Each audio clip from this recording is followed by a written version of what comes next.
ஒரு கம்பெனி இப்போ கிராஷ் ஆயிடுச்சு அப்படின்னா, நம்ம இப்போ என்ன பண்ணணும் அப்படிங்கிறத நான் உங்களுக்கு இந்த வீடியோல டீட்டெயிலாக எக்ஸ்பிளைன் பண்ணுறேன். ஸோ ஒரு கம்பெனியோட ஸ்டாக் இப்போ கிராஷ் ஆகுது அப்படின்னா, நம்ம ஃபஸ்ட்டு அது எதனால் நடக்குது அப்படிங்கிறத நம்ம அனலைஸ் பண்ணணும். ஸோ நம்ம நிறைய ரீசன்ஸை நம்ம இதுக்காக சொல்லலாம்.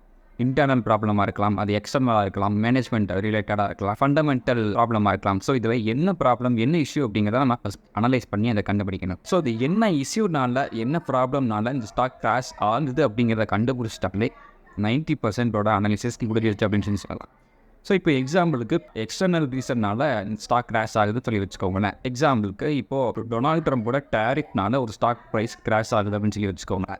ஸோ இந்த இடத்துல இந்த ஸ்டாக் மேலேயோ அல்லது மேனேஜ்மெண்ட்லேயோ அல்லது ஃபண்டமெண்டல்லையோ இந்த இஷ்யூமே கிடையாது. இது எக்ஸ்டர்னல் இஷ்யூ. அது இல்லாமல் ஃபண்டமெண்டல் ரீசன்னாலேயோ அல்லது மேனேஜ்மெண்ட் இஷ்யூனாலேயோ ஒரு ஸ்டாக் கிராஷ் ஆகுது அப்படின்னா கண்டிப்பாக நீங்கள் அந்த இடத்துல என்ன பண்ணணும் அப்படின்னா, என்ன ரீசன் அப்படிங்கிறத கண்டிப்பாக அக்யூரேட்டாக உங்களுக்கு தெரியும் அப்படின்னா, நீங்கள் அந்த ஸ்டாக்கில் இருந்துட்டு செல் பண்ணுறதை பற்றி நீங்கள் திங்க் பண்ணலாம். ஸோ இந்த மாதிரி நீங்கள் தமிழில் ஃபினான்ஸ் கண்டெக்டாக பார்க்கணும்னு சொல்லி நினச்சிங்க அப்படின்னா, இப்போவே நம்ம தமிழ் மணி மாஸ்டர் சேனலை சப்ஸ்கிரைப் பண்ணி வச்சுக்கோங்க.